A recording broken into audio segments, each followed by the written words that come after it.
Can you say hard hats, folks? Hard hats, lunch pails, steel-toe boots? Anything short of a championship this year is a failure. Look at this boomer right here. You've just got so much talent here. Somebody said we need to apologize for Jalen. Can I close it, John? What are we apologizing for? What did we say? What did we do?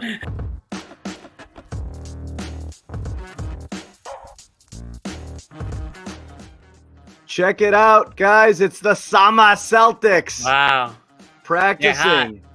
Basketball still going on in the summer. Here they are at Arbac working out. The summer Celtics getting ready to take the court next week. There's no days off. Still getting my fix. No days off at the Garden Report and here at CLNS Media. And we're back and we're hanging out with you guys. John Zannis, Bobby Manning, Jimmy Toscano.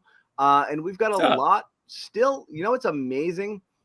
I mean, normally by this point in the off season, you're just like, and like, how much is there to talk about with a team that literally brought back its entire roster? You know, but there's plenty to talk about with the Celtics, and we'll get into it here. Jimmy Toscano has not weighed in on the Celtics ownership situation, neither the breaking news of the sale nor the recent reporting done by the great and inimitable Dan Shaughnessy, who stuck his beak in there and said, yeah, I'll report some. I'll figure some stuff out, because nobody really understands why any of this is happening. We'll talk about the Celtics Summer League roster and what we expect out of those guys coming up, and you know what we're looking for. Bobby will be headed to Vegas, of course, and check that all out. We'll talk about Jason Tatum, who's still trying to prove to the world that he's he's awesome.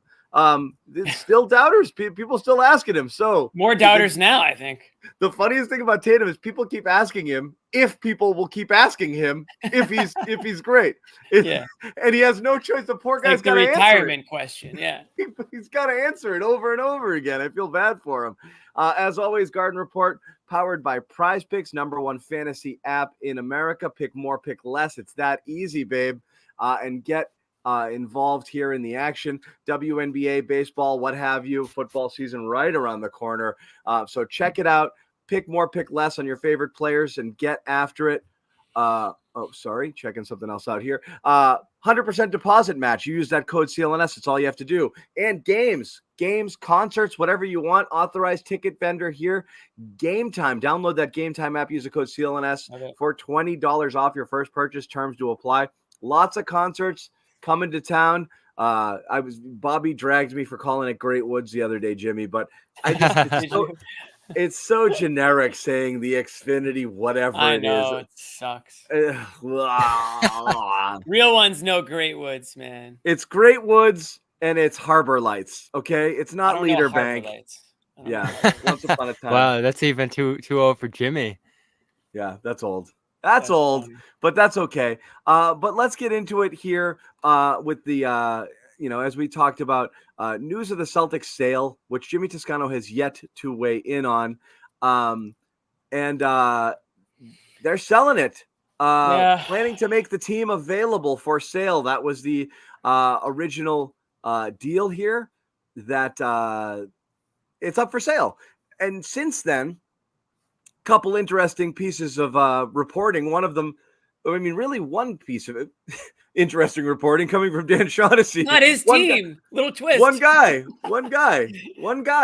so he decided, hey, let me figure it out, because nobody gets it. And I think the reason nobody understands why, and I think it's not one of those stories with fans that's like a big deal necessarily. It's a huge deal, John. No, meaning it isn't. It isn't. Meaning this ownership group was going to run into the same financial uncertainty that the next ownership group will. Whose hands it goes into is fine, but there's no, in the new NBA world, in the new sports ownership world, the next guy is going to be a ridiculous billionaire who doesn't want this team to make money and wants it as some sort of vanity, a little extra toy, a sports car, whatever it is. And then he can tell the world that he owns it. And then maybe it doubles in value again over time. But that's who it's going to, you would imagine, because that's just the game now. Who's got $5 billion, $6 billion just laying around? bored billionaires who, either are going to buy a basketball team or try to friggin', fly a rocket to the moon. Like, that's what you do if you've got a shit ton of money, You maybe try to pedal like an aero bicycle around the world. You do some dumb shit. Some people buy basketball teams, so that's what's going to happen. But it still is interesting because the recent reporting here on whose team was this? And it turns out it wasn't Wick's, not by a long shot. Little twist. A little twist. Nope. This guy's been just pretending the whole time. He's done a pretty good job of it too.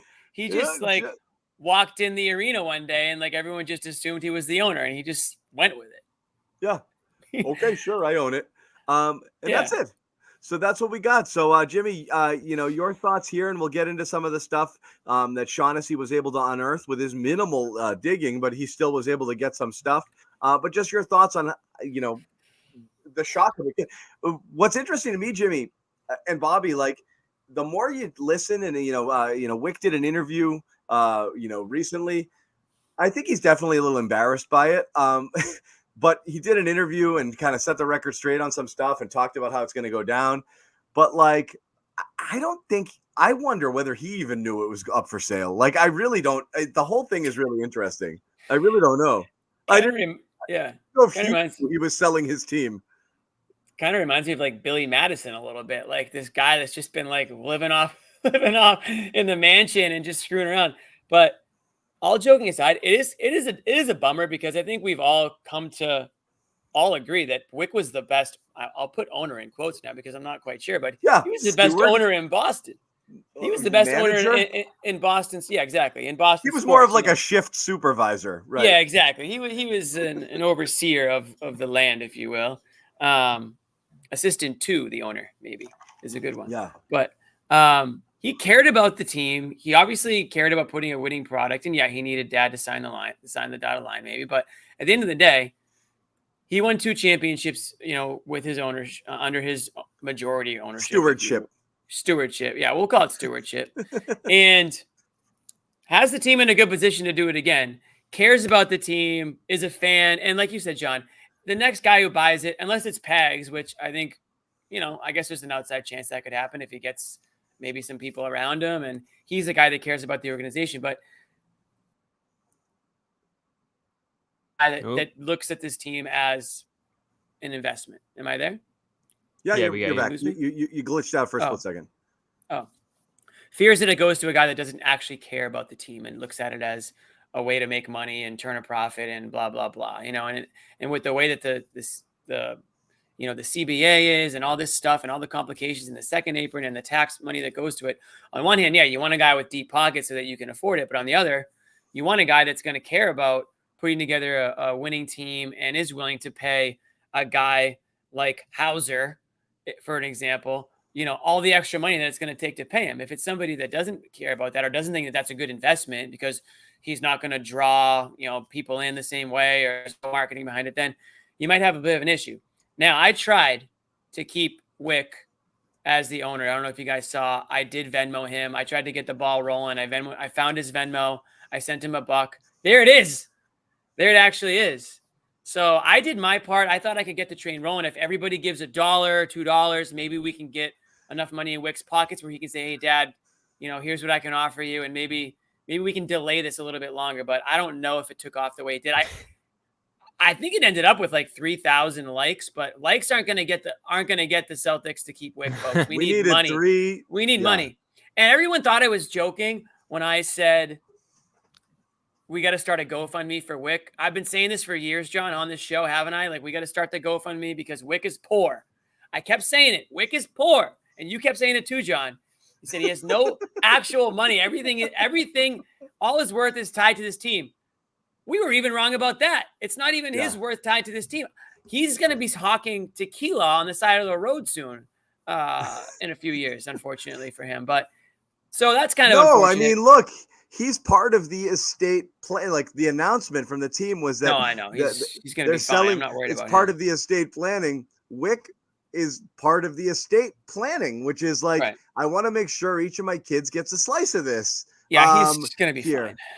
So he is going to be fine. But yeah, that was Jimmy. Jimmy tried. But the interesting report here is Wick owns less than 2% of this whole thing, which again is not a big deal in the sense of like, yeah, they won 2 championships and everything was fine. It just makes you rethink about all of it, which is strange, right? Because it's like, did he make any decisions? Because I'll tell you, ownership, the owner makes it. Like, you might be the front-facing public guy and the guy, but like maybe he was given total control. But do you, like 2 years ago when they wouldn't spend to go a nickel over whatever threshold it was because they were getting that $10 million kickback at the end of the year, and Wick's like taking the heat for that? Was that Wick? When they decided to spend this money? Was it Wick? Was it Irv? Like, it's hard to say who did it if somebody's pulling the strings. And again, it doesn't matter to fans because at the end, it's the same. Like, who cares? I don't care if it was Irv or Wick. I got 2 titles out of this deal. It's pretty freaking cool. So there's not like anyone to be mad at here. It's just a total, as you said at the top, Jimmy, it's a total twist. It's twist. Like M. Night Shyamalan twist. Like, he's not even the owner. Or it's like Scooby-Doo. You pull the mask off. It's not Wick. It's Irving this whole time. Yeah, it's amazing too. If we all had Irving's 90 years old. I think if anyone had a clue, we would have been thinking that this day would be coming for a while now, but it was completely blindsided everybody. Yeah, and we knew Wick wouldn't be the owner forever, especially with the changing finances of the league. And even look at, he did the CNBC interview, and it's like Wick, Causeway co-owner, and Sincoro Tequila co-owner, and that's basically the list of the money that's coming in for him. So we always talked about it pretty much as long as we've done the show here, how he doesn't have the income outside of basketball to match some of the powerful billionaire owners like Ballmer and the rest out there, Golden State. And so we never imagined the Celtics being in this position where they've extended themselves to the point of having a $475 to $500 million payroll plus tax in just a year from now. So it's not a massive surprise that this happened. The massive surprise is that there's this other figure who basically put the money up for this whole thing. And you obviously know where the money came from in that place with the cable company and everything else. So it's unbelievable how this turned out here. And it leaves a million questions, right? Who's it going to be? We only know Pagliuca's in the process. We're all throwing these crazy names around. But the one thing you knew, whether it was Wick, whether it was Irv, is that group was invested in this team, fans of this team. We thought so, but again, I was Wick rah invested on the front line, but did Irv care about this team? And I think yes, in the sense of like, the result's the result. They did right by the fan base. They did the things they needed to do, and when push came to shove, they spent big coin to get it done. But they also knew when Irv said, yeah, I guess go sign all these guys, we'll deal with it later. He knew later meant never. Well, that's the other thing we don't know is the timeline. Has anyone seen Irv? Do we know like if he's in 2008 he was front and center. Got it. Yeah, I know, but that was a long time ago, John. Like, who's really making the calls right now? Like, we got to see this guy. I want to see what are we working with here? Who's running this team? I thought one of the other big interesting revelations was that Pags hired Ainge, and that basically set in motion the basketball leadership. That's what I mean is like, so it raises a lot of questions. If you talk about like, okay, Bobby asked me in the first day when it broke, rate Wick's accomplishments. And like, I've always said, and you know me, I think owners get way too much credit. You got one job, and that's hire a guy to do the job. And then it's important that you hire the right person. Then you get the F out of their way. And when they come to you and say, I need money, you just fill out the check and you hand it to them, right? So if you looked at the 3 Wick accomplishments, you would have thought, well, okay, what are the 3 decisions he's made? Ainge, Brad, and to spend this year. But now you look back, the Pags belong to Ainge. The Brad could have been dad saying, yeah, you're not, we just extended him. You're not firing, like, make it work. Okay, I'll make him GM. How about that? Might have been his hands tied rather than a stroke of genius. We don't know. And then the open the wallet was Irv. So, like, what was the accomplishment? I don't actually know. Like I said, I think the family did right by it because, again, when push came to shove, they hired what turns out to be there you go. Oh yeah, two happy fourth. two outstanding executives, and when they needed to, they said we're going for it, and they spent big. So those things are great by fans. They did everything they had to do. It's just makes you wonder what happened, behind the scenes there. Like who's actually making those calls? Yeah, your guess is as good as mine. I don't think that matters as much as just a passing interest in what was going on previously, because the most important thing is what's going to happen here. And I guess that intersects with, the dynamic in that ownership group, if it's going to be the same group of people. And I still think we're not 100% sure. I know Adam was reporting that there's going to be some carryover from this past group here, even though the release, Jimmy said the whole group was selling. All the shares are up for sale here. So how many people are going to be left over from this group? How involved were the other guys in this group? How involved is Pagliuca? Was he a bigger voice, controlling interest? We know from Shaughnessy's reporting that Pags bought up an additional 8% on top of whatever he owned. And I've always said this to you guys: Pags had much deeper pockets than Wick personally. But it's never been clear who owns what stake. So I guess obviously the Grousbeck family owned the largest portion of that, of the team. But Pags might be coming in, who knows what. He's coming in at 10, 20 on his own with that 8%. Does he only need to buy up 31% more to get there? We don't know. Nobody knows behind the scenes what's left there. I also don't understand how it works, does he just cash in on the sale? Why weren't they willing to let Pags just buy them out? Well, here's my thing. Here's my developing opinion, and I'll throw this up there. It's the chain of things is very interesting in terms of how it went down. Is anything coming on the screen or not?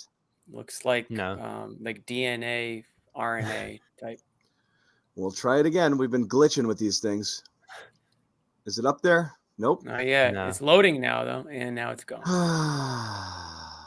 What was it? Why don't you draw? It was a Pags quote. It's gone. And it disappeared. It got booted off the stage. Yeah, it worked earlier. There it is. Okay, so the line Pags of the to riches. I like that.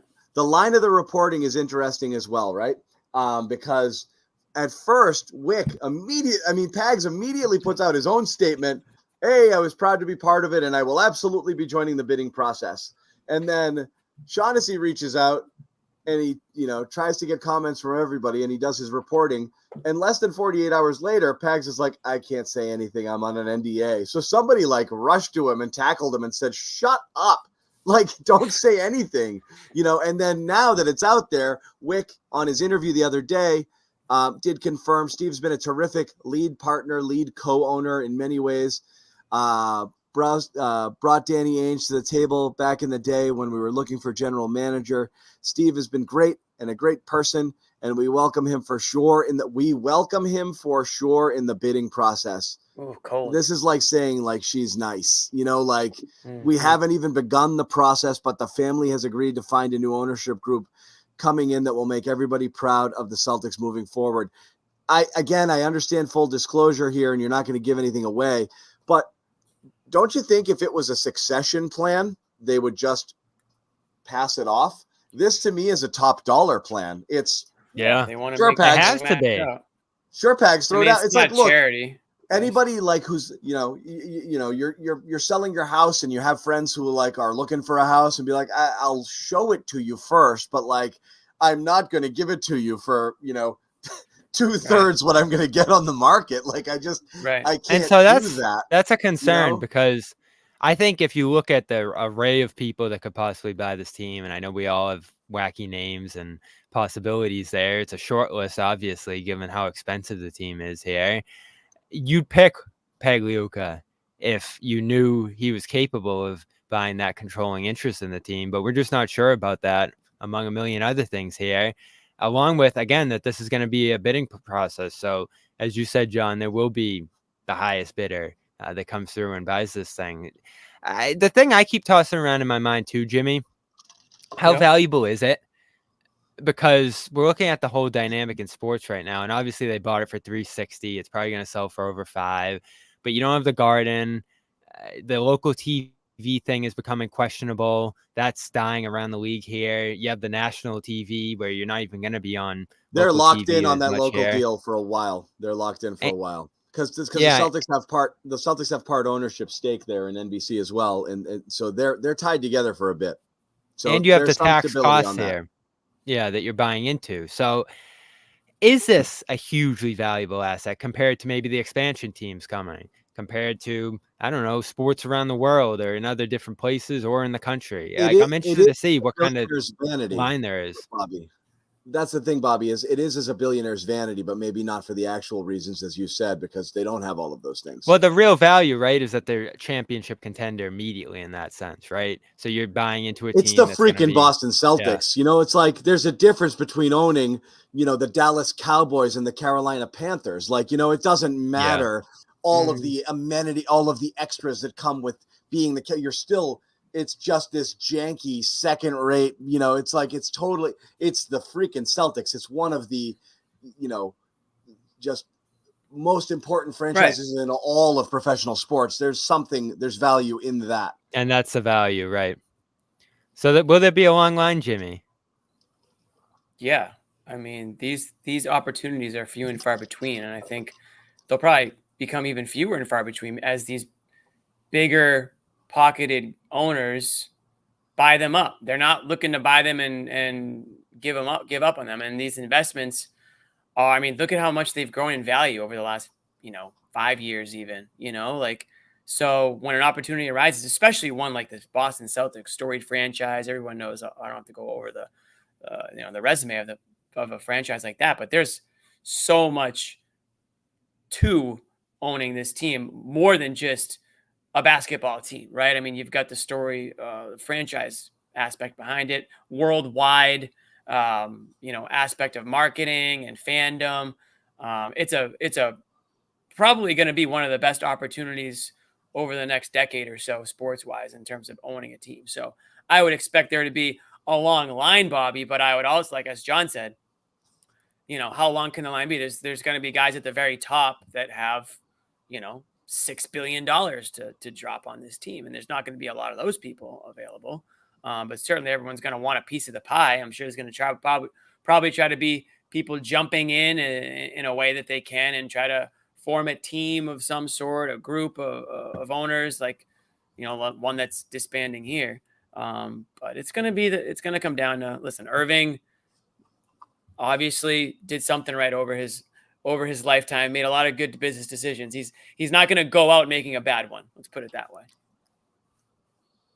So the top names, John, on the list when the Wick will end up with court-sized seats, by the way. He'll be okay. I'm sure we'll see him. It'll kind of be like Cuban, right? We didn't see Cuban much during the finals. Yeah, he wasn't really exactly as much the face. But I'm sure he's still around and still invited. That's the other thing is Wick going to buy in himself to some degree again, maybe as a smaller owner. I don't know. But the names that came out at the top of the odds immediately were Larry Ellison, Oracle, Pagliuca, Abigail Johnson, who I think is local Fidelity, Jacobs, which I don't know. I don't see that. And I don't see of that course, either. Fenway Sports Group as well, which John, obviously they poured a little cold water on that possibility in an interview recently as well, saying they're not looking to expand right now. I would like colder water poured on, just to be sure. Yeah. Kind of surprising. And maybe it's too much for them. I don't know. Or maybe Vegas is a better option for them eventually. I mean, and Shaughnessy wrote in his article, like, he didn't believe Henry would be part of it because he's not going to come in here and pay rent to Jacobs, and he wants that bigger thing. And Bobby mentioned it too, where, like, it doesn't, I wouldn't go as far as to say as devalue the asset, but it is a thing, and that's why people started to think, well, casino money, Steve Wynn, like, could somebody do something like that? Interesting to not see that in there. Yeah. that not being involved in the odds, I wonder if it's just because they are the odds, like, so Right. like, I don't know if you can include them in that, but like, Right. That's a It's gonna good be point. illegal somehow. And Yeah, Bezos. How do you feel about Bezos? Again, he'd it's be a like, guy that doesn't care at all about the franchise, but he's got. yeah, Does it matter to him what he spends on a roster? someone's Probably saying not. like, please, no, Ellison, I don't want a bad billionaire. Are there good billionaires? So here's the question, right? Do you want Question. Do you want local guy, local ties, passionate interest in the area of the team? Do you want a group of many different people, which always gets messy? Or do you want a Bezos type who it just has the deepest pockets possible, but might be aloof or out of the mix or out of the picture, or just makes more bigger financial decisions that go beyond the team here? So there's 3 different ways that can go. And it's What going do to you be want, Jimmy? it's going to be interesting because they have tough decisions to make, Jimmy, money-wise here within a year. I know. I mean, if I don't know what Pags is rolling with, but he would be my first choice, assuming that he can keep, funding the roster. I guess I don't know. This tax stuff scares the crap out of me. It's outrageous the amount of money that like a guy like They're not going to Hauser pay that would much be on the hook for. tax. They're just not. Who's they? The team. But if As it stands. Right, but if it's Bezos, for example, is he more likely to? Because if that's the answer, if they're designing this so that the richest of the richest are going to have an advantage over Joe Schmo owner, then I guess give me the richest of the richest, and hopefully they hire guys underneath them that do care about the team. Bezos could hire Wick for all I care, and Wick can run the show the same way he runs it for Irving. I mean, what would be the difference? I mean, it's the same thing. So if He that's won't the case, be able to pretend he owns it under. right? That's Yeah. true. He won't. But he can give him some fancy title, and he can. That's what Wick happens. has to stay involved in some capacity, you would think, but it's going to be a small one. I don't know if he will. I mean, does it matter at that point? Yeah.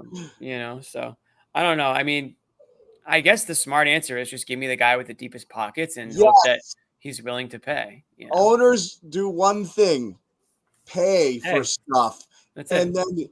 And then nothing. I don't like. want. Do we care about Jeremy Jacobs? No. I mean, just I don't want a guy front paying. and center. I don't want a guy talking. I don't want a guy taking credit. I don't want a guy doing interviews. Nothing.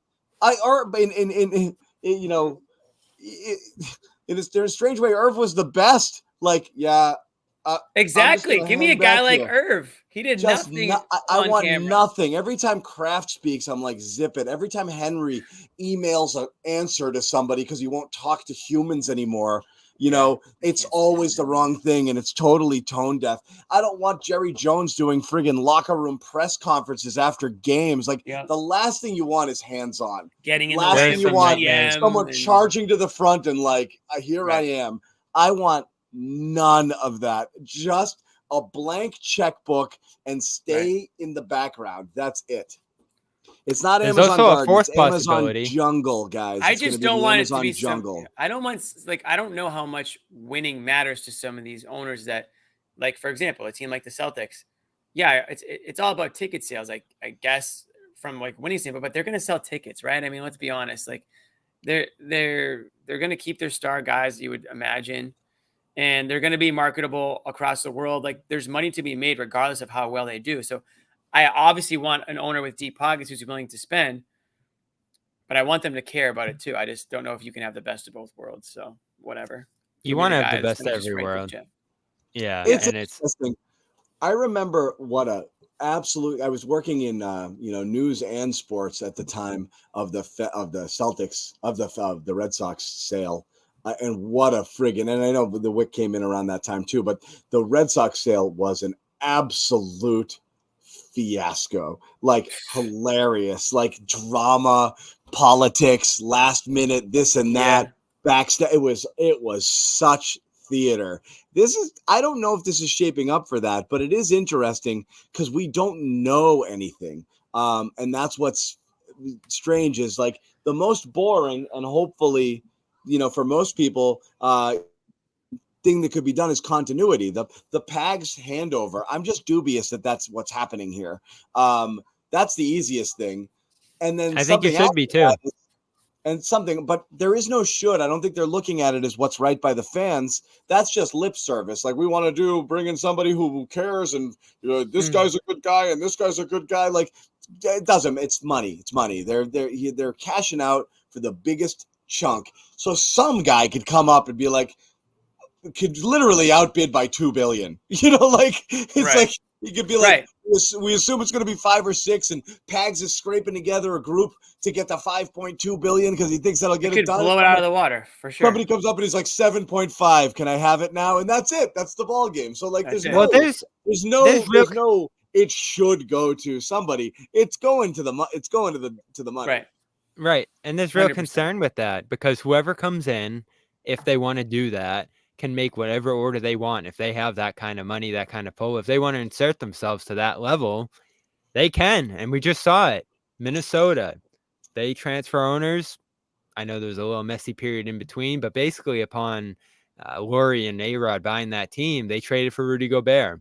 Upon Ishbia buying the Suns, all of a sudden Bridges and Johnson are out the door, and it's KD and Bradley Beal, and Chris Paul is out too. And those all seem to be ownership orchestrated kind of moves. So if you get the wrong person in here who wants to have that kind of Jerry Jones effect, like you said, John, it might be great that they have the money that can keep this sustainable, but they might have some other ideas than Brad Stevens does about how things should go.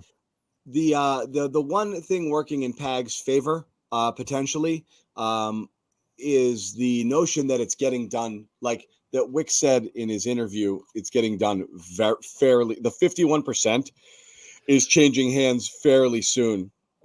And that leads one to believe that, they have an idea who that's going to be, because how could you know? Like, it takes a while to put together groups and offers and this and that, and you're not hearing anybody charging to the forefront. So it makes me, the other part of me makes me wonder,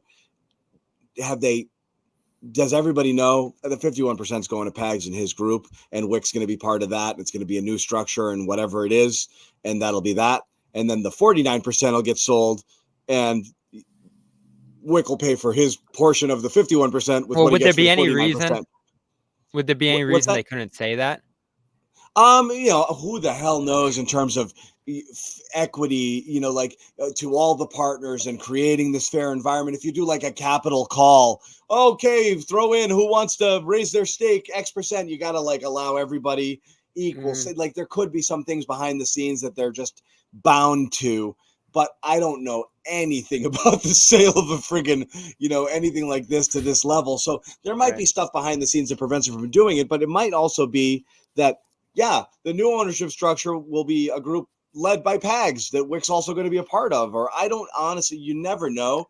And I think there would be a better way of communicating that, even within the legalities and all of that, than we're going to have a bidding process here, and by Wick's account here, he hasn't made any indication that he's going to be part of this whole thing here. And again, it's encouraging that the first name we hear is Pagliuca, because I think that's the name that appeals to everybody here the most. So what makes the most sense to me in this entire equation is that the 51% that's being sold, just doing the math here, the 51% that's being sold is what belongs to the Grousbeck family. That's the thing that makes the most sense. So they can sell their 51 for whatever they want, and everybody else can stay there or up their stake or do whatever they want to do to maybe make themselves majority owners. I don't really necessarily know, but like, it could be as easy as the 49% who own the rest of it just buying 2% more, and or whatever it is, just to get themselves up to 51 and calling it a day, and that's the end of that. So it's so confusing. That's what makes sense, because if they're selling it at 51 and 49, makes me believe the Grousbeck family owns that 51, and they're going to sell that. We'll go back to the fact that Pagliuca had to sign the NDA. What would happen what would they say was going to happen, like in 2028 or something like that? Grousbeck stays on as governor until then, which again So to ensure. so they're only selling 51% of the team right now, and then 49 later. But the controlling interest is going to go fairly soon. So again, you wonder whether it's a done deal or not, and it would make sense if it's a done deal that it is shifting to internal partners right now and a restructuring of the current ownership group or something to that effect. I don't know. That would make some sense. That would make some sense. So let's talk about the money here, because Tatum signs his extension over the last week here. White signs his extension. Holiday did last year. Brown did last year. So you basically have 5 guys who you've committed $1 billion to here collectively. Is that something they're just passing on to the next ownership group here? Are they going to be forced to cut costs before things transfer? I think that's the next question here, because I think all that fans care about, maybe there's a little interest in who owns the team, but I think that's the biggest just palace intrigue, right? It's really about, are you gonna gut the roster? Can you keep all these guys, or are you gonna have to start cost cutting in a year potentially here? Yeah. What do you think, John? That's the $1 million question. I've always believed. Jimmy, your take. I have my thoughts. It's hard for me to say, honestly. I think that they are gonna get rid of some guys. I think they're gonna just try to re-up it for 1 more year, see what they can do, and then they have some hard decisions they're gonna make. I know what John's gonna say. He's always thought that they're gonna probably get rid of that Jaylen Brown contract. I think that's what he was going to say, anyways. No. That's not what I think. That's not what you think? Okay. Not definitively, no. But I have some thoughts. I mean, I don't see them just ignoring all these aprons and just paying absorbent tax money. Like, even the Warriors, Clippers, and Nets wouldn't do it. So the Celtics aren't going to. Right. I don't see that happening, and that's really not. That wasn't why it was put in place. It wasn't put in place for teams to just blow by it and ignore it, right? Yeah. It was kind of put in place to really make you think very clearly about what you were doing. And is it good or bad for the league? I guess we'll find out. I mean, it sounds like they're all about trying to get parity. Is that going to prevent guys from sticking around teams that they'd like to stick around with, the hometown guy or whatever for a longer period of time? Is there going to be less loyalty now from, I know obviously times are changing and there's a lot less of that than there used to be. And it's not really anybody's fault. It's just the way of the world now. But it is going to be interesting over the next few years to see how that changes the dynamic of the league. Does it prevent super teams from forming and lasting? Is the Celtics are they going to be the last real one? Based on the way that they're designed. And yeah, I would say that I've always thought that they've had a 2 or 3 year window with this roster, and then they're going to blow it up. Now, maybe they keep Tatum, maybe they try to keep Brown, but the rest of those guys are not worth, quite frankly, the tax that comes along with them. Yeah. So there's no question they're going back. Everybody's doing it. Even Steve Ballmer and his $121 billion. It was shocking what he did. But it looks it's honestly, it's like the John Henry approach, right? Like, you look at a team and you see that they're going to be mired in mediocrity and it's not worth spending into the tax. And you just say, no, I'm not doing it. And it's what John Henry has done to a ridiculous extent with the Red Sox is, I'm looking at the team here and I don't see it. So what am I going to go spend 40 million, 30 million on a starting pitcher when this team's doesn't have a core that's going to contend right now? I'd rather just save that for later and use it when we have an actual shot. The question is, will he use it when they have an actual shot? Nobody knows that, but the philosophy is sound. Don't spend on. A couple of years ago when we're talking about trade deadline and this and that, it's like, this team's the team looked cooked. Did you want to dish all of your assets for, the Fournier year, for example? It's like, right. Everyone wants people to go for it and to spend the tax. And sure, fans would rather have Paul George than not have Paul George. But you look at it and be like, we're aging and we're mid and we're not going anywhere. We're not contending with these top teams. There's 3 teams better than us, 4 teams that walking in the gym are better than us, even if we have full health. There's nothing we can do. So back to that Red Sox comparison, Paul George becomes Derek Jones and whatever else the Clippers went out. Yeah, you go backwards. It stinks. Yeah, you turn Mookie Betts into friggin' what's his name? that Wong idiot with the and Yankees right now. Jeter Downs. No, the other freaking idiot, Verdugo. I'm not saying directly, but that's who's patrolling the outfield instead of Mookie, the friggin' bum. So, like, yeah, you go backwards. You take big hits there, but you have to because you got to take one step backward, take two steps forward. My theory is and has always been this was a 2-year window. And that's why they're loading back up for next year. The idea is that we'll get through this season before the penalties start, and then we got to get going. And again, you got to factor in a couple things like expansion. When is that happening? Are you going to leave a big money player open in expansion draft? Boy, is that a great way to clear out some cap. Is Drew Holiday the number 1 pick of the Las Vegas? I don't know. There's something there where you can potentially eliminate some money. But at Porzingis, you might have to move off of him after next year or trade his expiring to the worst part about it is you might have to gut a contending team. That's the nightmare, right? Like the you win it again. And then you're like, so now I got to make cost-cutting moves, and you just start selling off parts. That's a disaster. Best case scenario is not best case.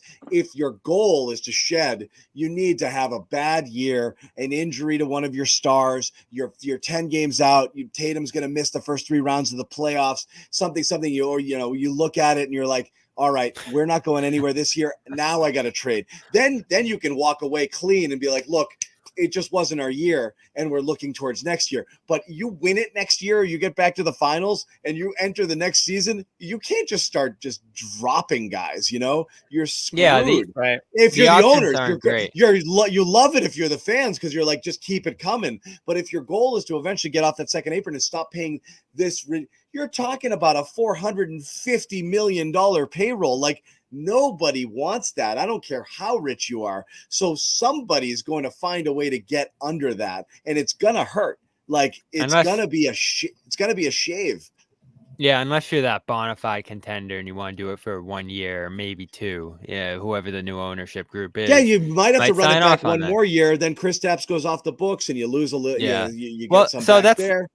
That's been the interesting thing this summer is to see how it all works out. And across the board, I was expecting some money dumping moves, and maybe some of the teams with cap space would absorb guys from other spots that they couldn't keep paying.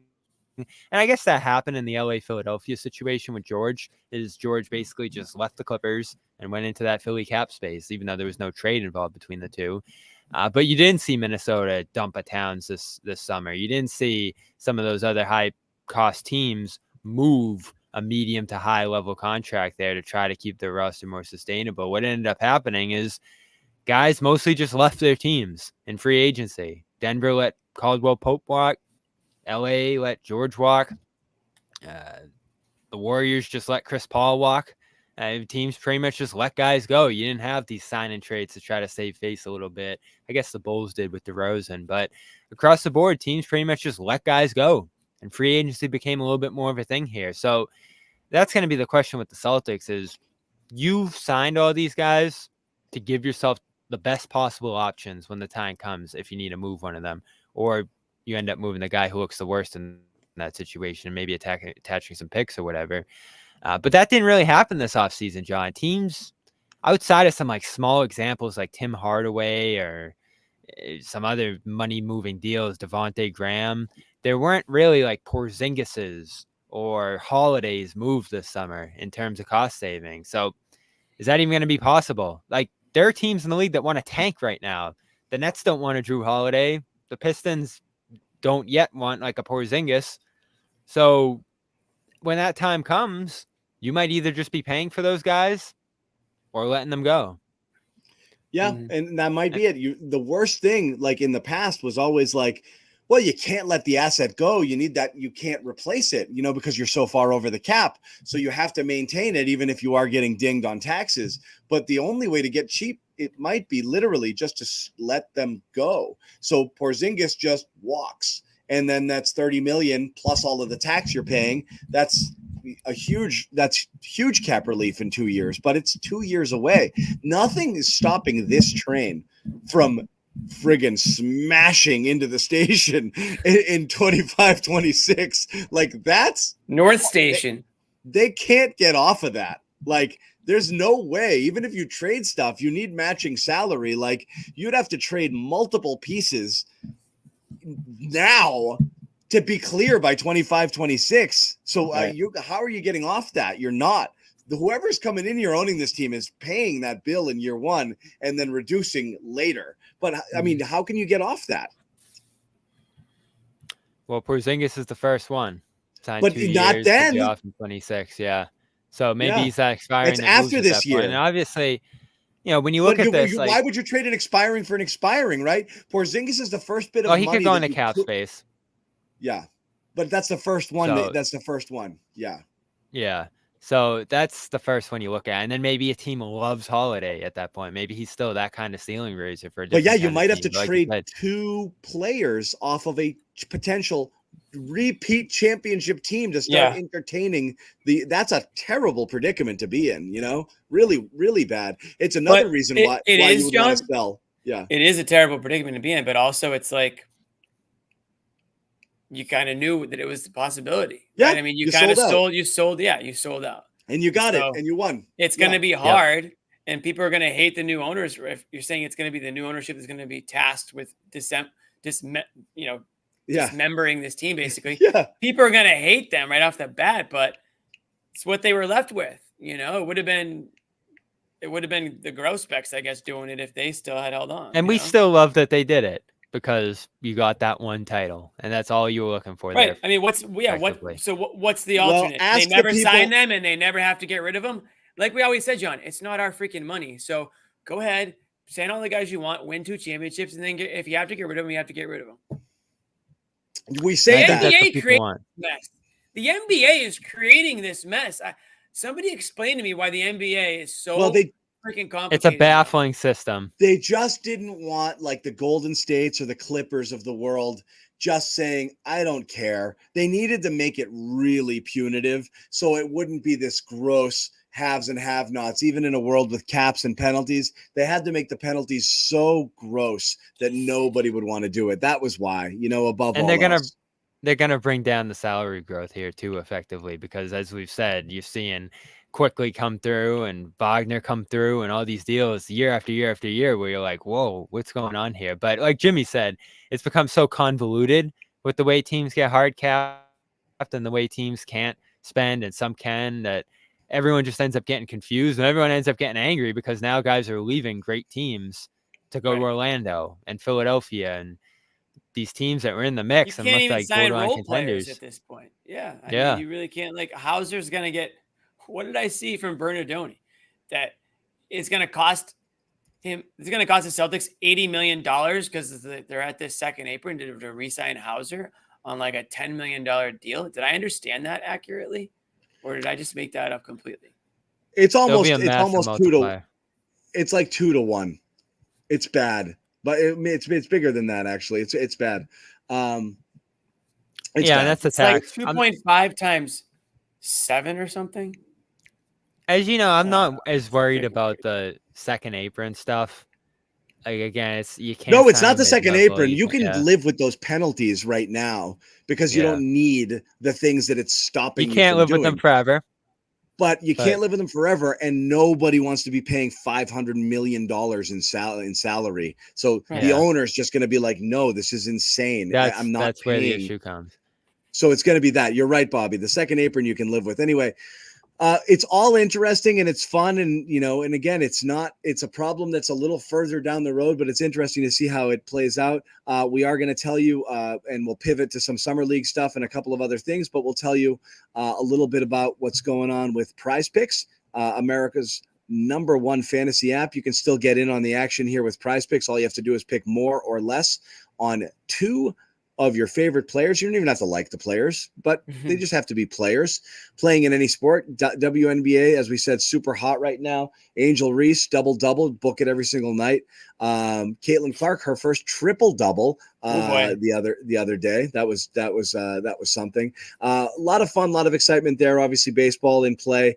It's a super fun, easy to use app. So check it out. 100% deposit match up to $100 when you use that promo code CLNS. Once again, 100% deposit match up to $100 when you use the code CLNS. Pick more, pick less. It is that easy, folks. And also game time, as we said, whether it's getting into Sox games, which is getting harder to do because they're playing well, even though I hate them, but they are playing well. They are. Bobby keeps sending us Red Sox texts. I watched last night. Can you believe it? I actually watched last night. That game was Sunday maybe night baseball. That was maybe the best game in 3 years. They said it was the most. Really, it was a 2-0 It's the game. highest rated Sunday night baseball in a while. Yeah, in like 3 years or something, 2.5 years or something like that. You know what I like is New York Tears. I like reading the back pages after the Red Sox beat them, and they've now taken the last 2 series against them. And also, I saw an awesome stat today: 1978, which is well before me even, but still, 1978 was that classic. Red Sox blew a 14-game lead, lost in a playoff to the Yankees. One of the great things that like kills you if you're a Red Sox fan in the Yankee rivalry and how you'd always lose to those damn Yankees. Yep. They blew a 14-game lead over a span of like it went from 14 to 4 over a span of about 50 days. The Yankees had a 14-game lead on the Red Sox 21 days ago, and it's down to 4 now, or 4.5. So it's they been shaved unreal turnaround. a lot off of that. So anyway, you want to get in and check on the Sox, you want to check in some of your favorite concerts, Game Time is the place for you. Authorized ticket marketplace here. All you have to do is download that app, use the code CLNS, get $20 off your first purchase. Terms to apply. And again, every little bit helps here. You're trying to get a hot ticket.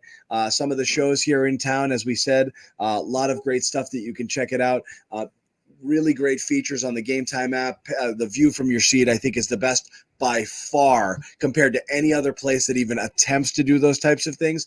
It is awesome. You can see exactly what you're going to be looking at for whatever venue and what type of event. And it's really, really cool. There's flash deals. Prices go down the closer you get down to it.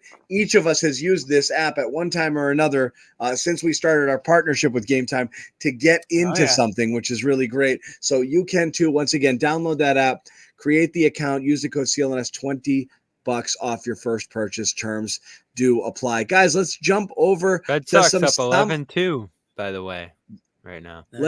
Let's jump over to some Summer League. Summer League begins next week. Actually, do you want to do Summer League? You want to do Tatum right now? Let's do Tatum first. Let's do Tatum first. We'll finish with Summer League. Jason Tatum playing in the Olympics, did his first interview the other day, says winning an NBA title ends the elite debate. He didn't quite say that. Looks ginormous, by the way. Did you see the picture of him? He looks even bigger. I think that was more a byproduct of him having his hands behind his back. And because the shoulders pop out, you can see that. It was the pose as much as there's no way he added 20 pounds of muscle. People will start freaking out again. Now.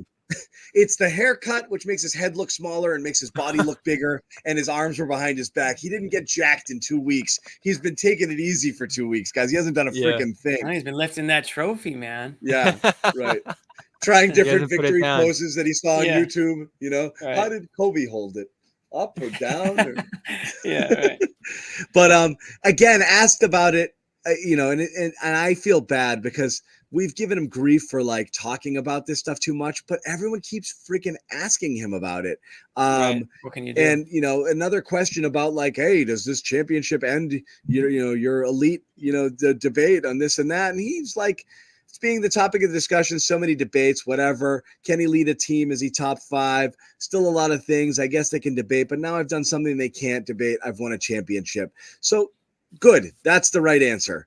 Absolutely. Everybody put it to bed. The problem here is they won't. Like, you already saw Shaq the other day. Celtics had an easy path. I don't think they're going to repeat. And if they don't, we're going to crap all over them. And we're going to say that they were joke champions last year. Look, Jimmy's saying bye haters, hi haters, and he's made it clear. And I will too. Screw you guys, complain all you want. Celtics ripped through the league this entire year and absolutely ripped through the playoffs in dominant fashion. So go F yourselves if you're going to complain. However, as Kevin Durant has taught us, you can't change narratives here.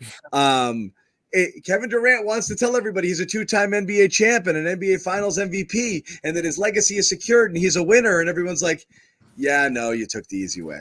And he can't change it for the life of him, nor will he ever be able to. Fair or not fair, it's what they think, that it's what the world thinks that matters, Sure. not what you say. It's not evidence. It's not in court. A judge is not going to bang his gavel and say, Tatum is elite now. He has won the title. So if people want to keep thinking it, people have to feel it. So that's not going away for them. And it's going to chase them this year. And it actually adds a little bit of pressure this year. It's not like the monkey off the back, as we'd all said. They win, and now they can write their legacy forever. People are still coming at these guys a little bit, I think, in terms of the respect card. They're going to have to battle that this year. Yeah. And you know what? If that's what it takes, then that's what it takes. It's these guys are young enough. Tatum and Brown are young enough where they can't just like retire and rest on their laurels. Like they still have enough years where they can change. They can still completely change the narrative on who they are, the types of player they are. They could each go out and win 3 more titles when it's all said and done, whether it's with the Celtics or somewhere else. Tatum's right. Nobody can say that he couldn't win a title, but we've talked about what the Celtics did in order to put them over the top. It wasn't like Tatum and Brown completely took over the league and carried the Celtics to a championship. They added players. They added Porzingis. They added Holiday. They whatever they got from production from the bench, whether it was Hauser, Horford, they Derek White. They had an unbelievable roster. And yes, Tatum and Brown led the way, and they will and deserve to get their flowers. But they're still going to get all the naysayers, all the haters, all the Lakers fans, all the Heat fans, whoever you want to bring on up. There's going to be plenty of hate or negativity that can still get shot the Celtics' way. Jaylen Brown has always been very good at using negativity to fuel him. And I imagine Tatum's probably good at it too, but there's going to be plenty of that. There's not going to be a situation where the Celtics should feel like they have no reason to get up in the morning and like play hard, because there's going to be just as much doubters, if not more, than there were before they won a title. Because if you look at the way they won it, wasn't necessarily, an unbelievable Tatum series. Brown showed up in certain points. Tatum showed up at certain points. Nobody put the team on their back.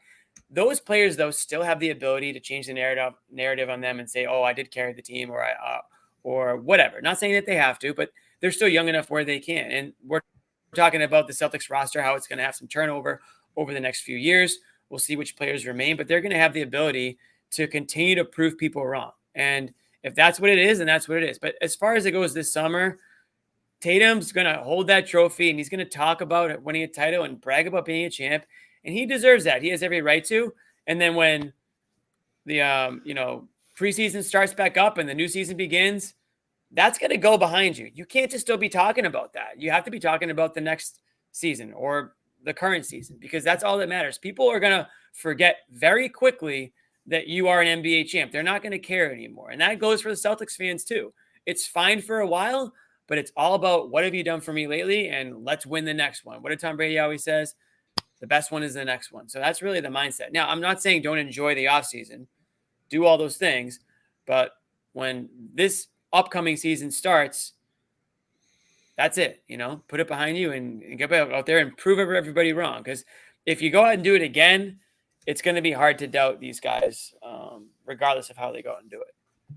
Yeah, absolutely. That brings you to a higher echelon. And it's important that they got the first one. I think that gives you a lot of power and confidence and comfort in yourself and who you are. And I think that's a lot of what he's displaying here. And I even like some of the commentary he's making about this USA team, where he's like, I don't care if I start. We're all comfortable with ourselves. We're going to do what it takes to win this thing. And that's the Olympics. Yeah, like it's one thing to do that with the Celtics and, your regular job here, but, you might want to go out with Team USA and show your stuff and market yourself. And he's not even interested in that. And so I think that's the one thing we've always talked about here. We have our nitpicks with him, and as stuff I want to see from him going into next year and going forward, because it wasn't a perfect run for Tatum. They won in spite of his offensive performance sometimes during this run, but I think you came to appreciate his willingness to pass. The defensive versatility here, the lack of baggage. I mean, he's out here saying he wants to play the rest of his career with this team. this week here too. And you love all that stuff. Like there's so many worse drawbacks you could have in your star than the ones you have with Tatum here, where maybe you don't like how he sounds in front of the mic, or he's a little boring, or he's not the best shooter that we've seen from, him and his other points in his career. And I want to see all that stuff turn around a little bit here, but it's not going to be perfect. And that's where I really struggle with here, John, is a championship's a big deal. They've been chasing this thing for a while. I think Celtics fans did a pretty good job enjoying it. And I'm actually with Jimmy here, where I don't really care about all the naysayer stuff here. Like that's why I left this comment up here. This one's my favorite because it was, everyone was looking for a reason, to knock them out, because I think they were bored. I said it from the beginning. They were so good. Was their success a little boring in a Spurs kind of fashion? Yes, they legitimately just dominated the entire year. The amount of all of the stats you throw out there, the amount of 20-point leads they had, the differential in the Eastern Conference, their point differential, historically how it stacked up, offensive rating being the best of all of these things were ridiculously historically good. And now you're going to be like, well, this guy was whatever. Like, fine, people were hurt. The path was easy. They win those games anyway. If everyone was healthy, they would have stomped them. And this is what bugs me is everyone built up Dallas to be a super team, but then the Celtics beat the tar out of them because obviously they were going to, and they did it without Porzingis for the most part. They beat the crap out of Dallas. So it wasn't even competitive. It wasn't. Sorry that it wasn't. Right. And so where was this? Dallas is a great team and the Celtics are chumps. The injury luck was against the Celtics in these finals. So you can't say Dallas is this great team and they're going to beat them in the best guard duo of all time and watch the Celtics just absolutely dominate them and then say, well, the whole path was easy. It doesn't work. You pick a lane. It's the aesthetic of the team. If you pick the lane of course they'll beat Dallas. Dallas isn't a real contender. Then you can say they had an easy path, but you picked Dallas. So it was because you thought they were better. And then the Celtics took them behind the woodshed. You thought that you were better. You thought that your basketball brain was better, but you were actually just a hater. Killed them. They killed them. So that's why I left that one up there. And I agree. I don't care about the naysayers. It's not going to remove the pressure for next year. Now, Bobby, you mentioned about things getting better. Does Tatum have time to fix his jump shot this summer with this busy schedule? He chilled out, because that's what you do. Like, your season goes long. Like, if you get eliminated in the second round, you've got May and part of June to chill out. And then you get back to work in July. He's been chilling out for a little bit, and he's just getting back in the gym now on July 8th or 7th when he reported. Then they're going to play a bunch of basketball here. It's not like working on your skill set. You're going to practice some. You're going to play in these games. Then it's going to hit August, and you're going to not want – you've yet to have a real break, from things. Like, there isn't time to put in work per se. Like, what do you think happens here? Because mechanically, I'm not a shot doctor. He definitely did start to look herky-jerky and weird. And if you look at his earlier jumper, I think he was more straight up and down and a quicker release and everything. Somebody tweeted one time, it looks like an elephant unfurling its trunk now. He's got this weird, so I don't know if it needs surgery, but does he have time to go to work on some of this stuff, or is it just going to show up next year and just hope that it's better? It was bad in the playoffs. 28%. He went into that slump and never really came out of it. So there's obviously something you have to look at here.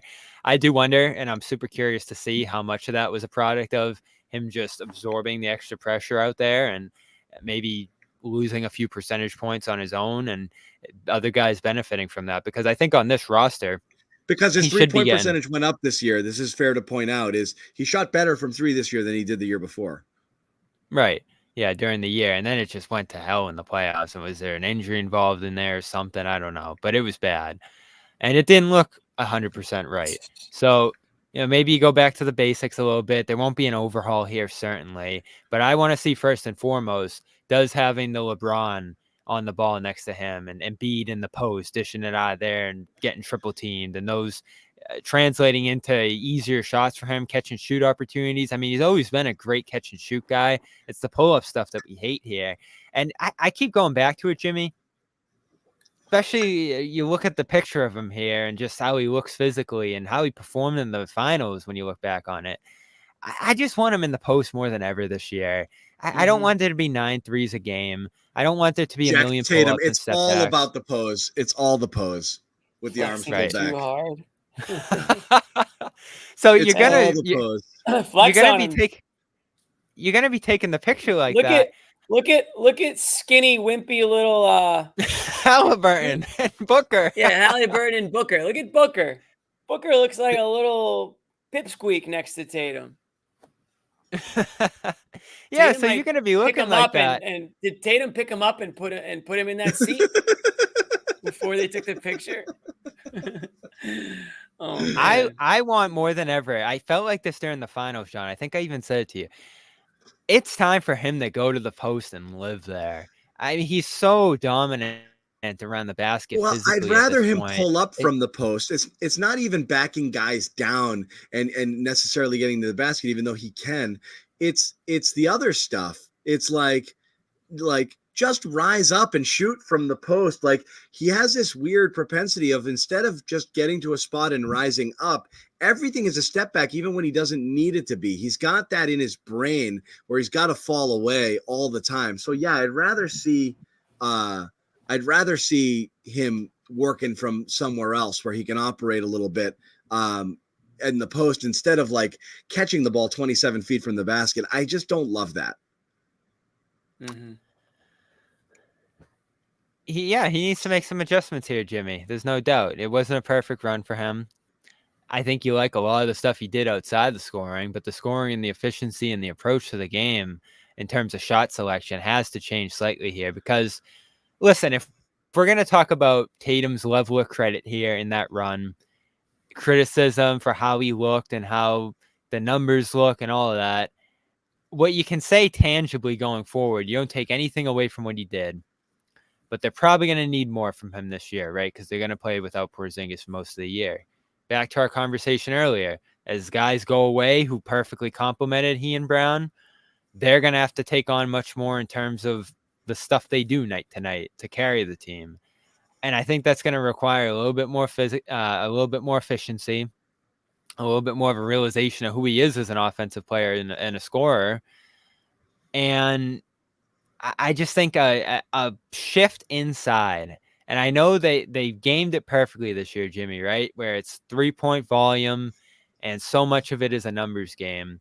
But that's the balance, not only that this team's facing and Tatum's facing, but basketball is facing, right? Is that aesthetic versus the analytics. And I'm sure if we look at how the Celtics played and how Tatum played, it was analytically perfect, but it didn't look right. And it didn't play out right all the time for Tatum here. So I think like there's something for him too to look at. It's 100% right. It's like the pull-ups are necessary in order, because he has to be defended a certain way. If the threat of that isn't there, it changes the dynamic. He has to shoot 7, 8, 9 threes a game, because again, analytically, that's the right way to play. I don't think it's the shooting, and I don't think it's the shooting woes. I think Tatum could live at 36, 37%. I think it's just the ball stopping that's the bigger issue with him offensively. Is it takes him, in order to size up what he's going to do to get there, it can halt the offense at times. And then when it's not going well, it kind of, it doubles up. Yeah. I mean, I'm wondering if the way the Celtics play and the way Mazzulla plays is going to prevent Tatum from ever being as effective as we want him to be in the post, Bobby, because he's got the green light. He's got the green light to take those threes, just like everybody else does. And again, if you're talking about the statistical side of things and all that stuff, it's hard to argue it because they just won a title basically with that approach, right? So I'm with you, Bobby. I would love to see him drive more. I actually thought that he was, to start the year, it looked like he had worked on his drives, his penetration. Looked like he had more moves to the basket, and he can get to the basket so easily when that's his focus. I also wonder if winning a title changes his priorities? And I guess we'll find out. I think the Mavericks series is looked he great less from that willing to perspective. do?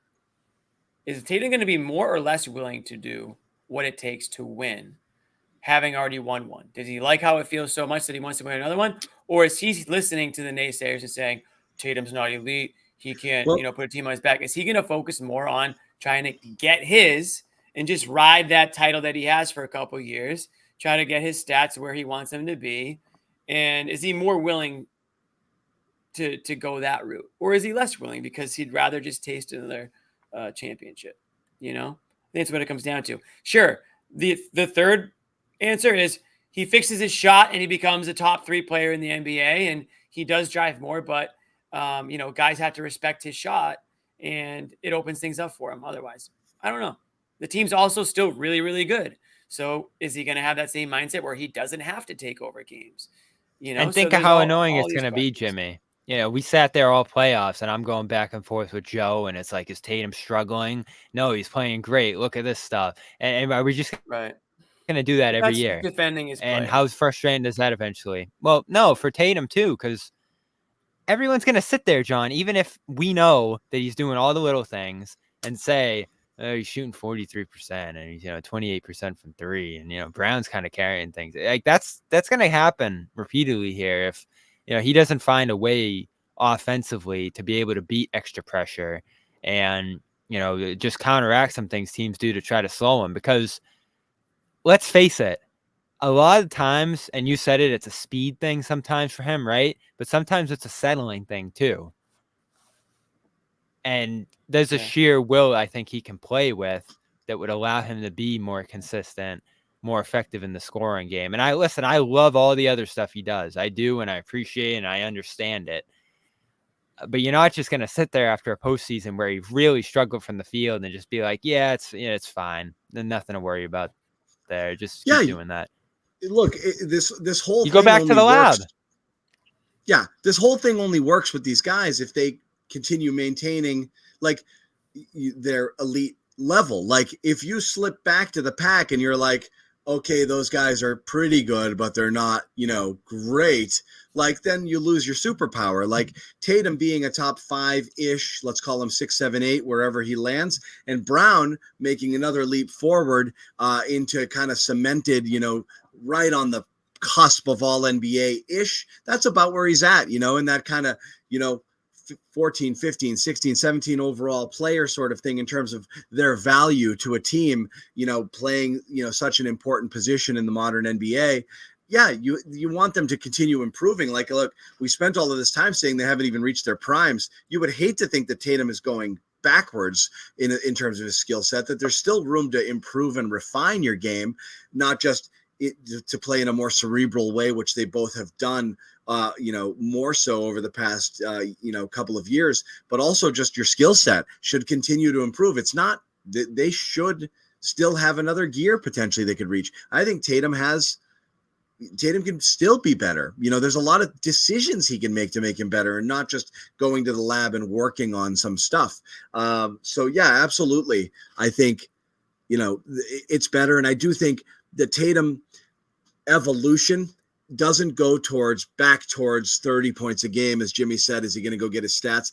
I think it goes to nearly triple-double status. Like that. If he's going to improve, that's where he's going. It's going to be 25, 10, and 8, type of thing. That would be best for the team. That's elite, like where he should get. If he's going to truly play this role of point forward or facilitator of the offense and it runs through him. Look, the passing was good, and it was very good in the finals. And, we had a double-digit assist game like in the first half of the last game, right? That's got to be every game. He should be, in addition to scoring, he has to shoot more efficiently, but he should be putting up those types of stat lines all the time. That's where he wants to get to in his evolution. Make the quick reads, shoot more efficiently, don't stop the ball, and absolutely, like I'd see 24 or 25, 10, and 8 is his peak, and I still think he can get there. Mm-hmm. I think he can get there. That is the best. That would be the best version of Tatum for sure. Best version. That's where I think it gets to. I don't think he needs to be flat out just more of a scorer. Anyway, I think we're going to skip Summer League. We've gone on long enough. And Jimmy, it's a school night, and he's got homeschool first thing in the morning, so he's got to get ready. We'll come back. We'll do a Summer League preview later in the week. It might just be me and Bobby. Maybe we bring Noah in as well. Both of them will be going down and covering the Summer League. Bucket Hat Bobby returns next week. Bucket Hat This is Bobby the with fourth one, I think. cream cheese. All the cream cheese. Got to bring that back if he's going outside. Yeah, make sure you get the Philadelphia cream cheese in the cart, dude. Somebody I saw Vegas hit 118 the other day. Oh The heat's killing me this summer. It's been pretty hot here. I was down in DC. It was scorching. Like I can't stand it. But I'll be staying inside. I'll be in the arena.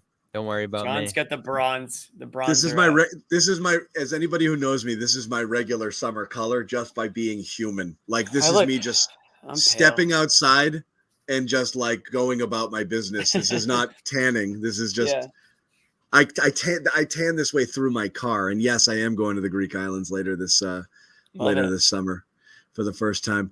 Yeah,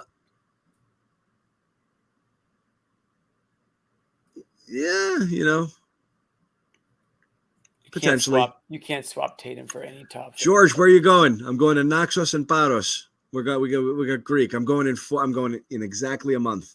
Me and Bobby are going to Europe too. Yeah, are we there at the same time? I think we are. Wait, where you're in Paris? Where are you, Jimmy? I'm going to Paris as well. I'm going to London and Paris. Oh, you are? Yeah, I'm going to what the time? Olympics. Are you going to go see stuff? I'm not competing. I just want to make that clear. I'm not actually competing in the Olympics. But can you check in on my dad because he's going to be there? I would love to. I was supposed to go with him, but I couldn't do that long a trip because I'm going to Greece for 2.5 weeks, so I couldn't be gone that long. You might get a podcast from Jimmy and I in Paris. We might do a live. We might have to do a stand. I'll do one from Greece. When are you guys coming back from Europe? Where's I?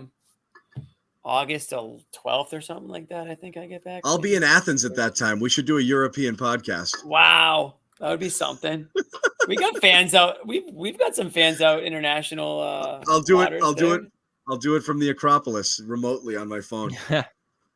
Love that. Yeah, I'm excited. Yeah, we'll see. Well, Jimmy and I might be meeting up out there.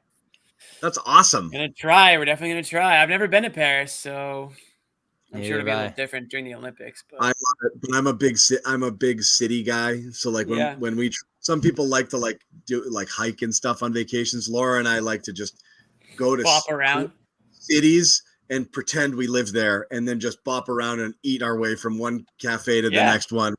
I think that's what you. Yeah, I mean, we're gonna. Well, the cool thing is like the way that the Olympics are set up in Paris is they take place in a lot of like famous spots. So like, for example, I'm going to an event, beach volleyball, but it's on the lawn of the Eiffel Tower. So I'm going to see the Eiffel Tower while I'm watching beach volleyball.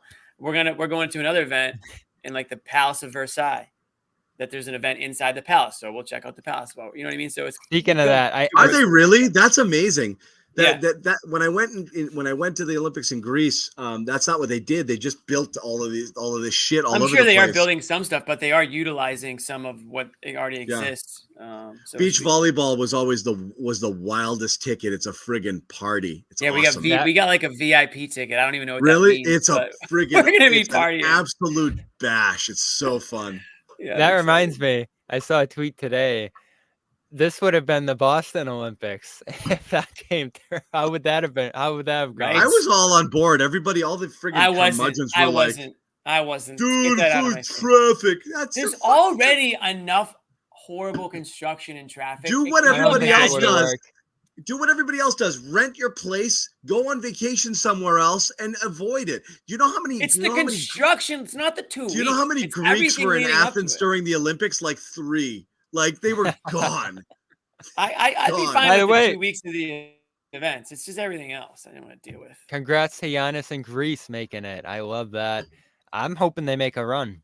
I love Yannis, as you all know, and he was unreal in the qualifiers. Yeah, I'm rooting for USA, Bobby. Sorry, I'm not like anti-American over here. You can root for Greece. I'll root for USA. Yeah. Is Italy in it? Probably not. No, so this it's such a small field. It's only 12 teams. Like there are good teams. there, you know? I think the U.S.'s group is Yeah. Serbia, which is pretty cool. The first game's against Serbia, so Jokic and Embiid, and then it's like Jokic. South Sudan and I forget who the other Is one is. But Embiid going another to team. duck Jokic in the first game? He didn't sound too thrilled about it. That's funny. They always kick our ass. It's a Embiid, I was hurt. That's why we lost. Well, why are you playing in the friggin' Olympics then, loser? Yeah, seriously. Yeah, seriously. Drew Now he's on Holiday's out there USA. too. Shout out to him. that? Yeah, Drew so Holiday that's going to be good. playing as well. I wish Derek White was on the team, but so be it. I am curious how Tatum's going to be used, you know, because the first lineup that they had out there, he was starting ahead of the unit that they had was LeBron, Tatum, Embiid as the front court, not Durant that Kerr was running. And people are thinking that might be who plays against Canada. So we'll see. Well, everyone's Yeah, a role Canada, player to US Anthony tomorrow. Edwards, right? Everyone's just going to be Right. a role player, and everything goes through Anthony Edwards now. Yeah. And it was Steph and Edwards was the backcourt. So Edwards with that unit. Interesting. I know Durant had the a little calf banged thing. up. Yeah, he has the calf thing. So that was one reason why I'm curious That's the if excuse. Tatum gets that nod over him. He for should. real. He's probably better than Durant is at this point. Yeah. Durant's a bucket though, man. That's true. We'll see. If Durant might still have the fire, one last Olympic bid, you know, get him out there, just go to work. But Yeah. these guys We'll are like see. very, like a guy like Durant's like, they seem like very like open to deferring to these younger guys too. Like they're very complimentary of them. They're very like, they got want a to raise great them up, team lift them this up a year, little too. bit. Yeah. So I could see Durant just passing the torch and just taking on whatever role he's given. As long It's as they good. get the They've got gold. it's a balanced team. It's not, you know, you've had past teams where it's like they can't do Yeah. this, you know, like they can do a lot, you know, Right. and defensively they can. The Embiid thing changed everything. Davis would have been good, but Embiid takes it to another level. Well, I mean, you have Embiid, Davis, and Bam in the middle. That's really friggin' three all defensive caliber players patrolling the middle of the field. Tatum, Holiday, you know, other people there. So, you know, definitely Look out for people Tice. that can get after it. defending Tice champ. leading the Germans. Yeah. Tice will never go away in Boston. Tice, That'll be Schroeder, his reason to Wagner. have fun. Yeah. Insane. I really bigs thought- out here. That's good. It's going to be really hard for other teams to hang with the bigs there. Yeah. Yeah, definitely. So it'll be fun. That's Anyway, Canada's problem. we're going to probably do some stuff in and around the Olympics as well. But stay tuned. As we said, we're going to do a couple of these every single week throughout the offseason as best we can. We'll jump back later and we'll do some summer league stuff. We had a bunch of things we wanted to talk about, but we went on the owners and Tatum and other stuff. So we're just going to wrap it up there. But we will be back maybe Thursday. We'll see how it goes. And do another show previewing some summer league stuff before Bobby takes off. So follow us all on Twitter. Follow Celtics CLNS. And if you can, and I don't know where the banner is, Amit. You're telling me it's here, but I don't see it. Subscribe to Celtics All Access. If you haven't already, like the video. We like when you like stuff. That helps us. There it is. Celtics All Access on YouTube and our primary YouTube channel as well. Subscribe, turn on your notifications. You'll be notified when a new video drops or when we go live. And then, like as we said, follow us on Twitter for announcements here. We will be bringing you content throughout the summer because there's still a ton of stuff to talk about. And I love that. It's fun when they're interesting, right? Off-season is fun. It can be, even for a team that didn't do much. There's some interesting stuff with the sale of the team, and then guys playing in the Olympics, and lots of different Around the things league here. too. Obviously, Yeah. By the way, John, Around the league. did you see the report? Cornette wanted to be the first player signed in I free saw that. agency. Yeah. That was why we Classic got our Luke. That's why we got our 6:00 report on our special, Jimmy. That was a great moment. I love that Cornette did that. I'm sure. It's so good. Anyway, I wanted we will you to see- break that, Bobby. That should have been you. It should It's have. great. It was a great way to start that show. Anyway, that Hey, was don't fun. forget the merch too, John. We'll give him a Oh, quick merch plug. Yeah, Jimmy, you do it. Tell them all about it. It's right here. Add to the stage. Here it is, folks. New merch is here. I actually don't even remember seeing this thing, but we got the hard hats. We got T-shirts. The name drop tee is still selling. That was a great T-shirt that a lot of people liked. Loved it at the parade. Pretty self-explanatory. You got the Garden Report logo tee. some good stuff. The limited edition white hard hats are still some available, but those are not going to be made any more than what they already have. So those will be gone. And when they're gone, they're not coming back. You'll never see one like that again. The green ones, limited edition. Green ones are going to stick around. Get them now. Get them before the regular season starts. So you're ready to go. We've already seen them inside the TD Garden. I'm hoping to see more and more as the next season goes along. Get some gritty wins, get some hard-nosed, hard hat wins. And I will say, we've got some stuff coming down the pipeline, whether it's Celtics related, whether it's Patriots related. We're going to get some different teams in the mix here. The merch store is going to keep growing.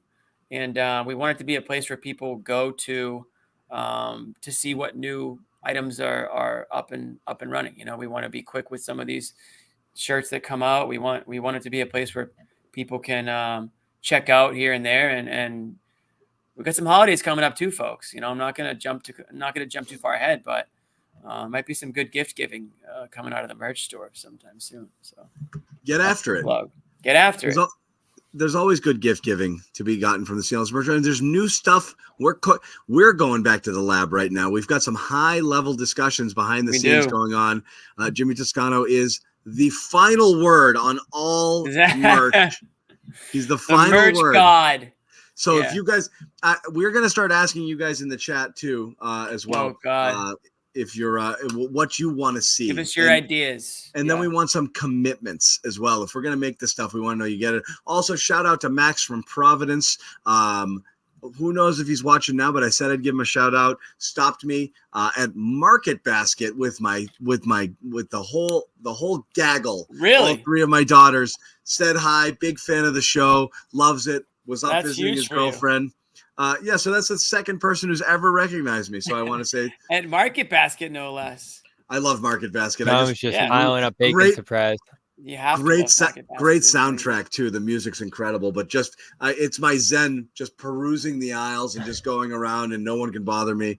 But in this case, Market Baskets, it can be a little hectic though, depending on the Market Basket. It's hard to find. Costco can be hectic. And plus, if you're a pro, you know when to go. You're going like Tuesday off hours. 1 p.m. Right? Yeah.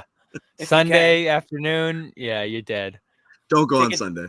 Take a day out of work just to go at a quiet time. I love Market Basket. It's homey. I feel good there. Yeah, and the prices can't be beat. So cannot be beat. Anyway, so check out the merch. Lots of good stuff, and there's more stuff coming as we get into the season. And DM Jimmy directly your ideas, and he'll get to work on it.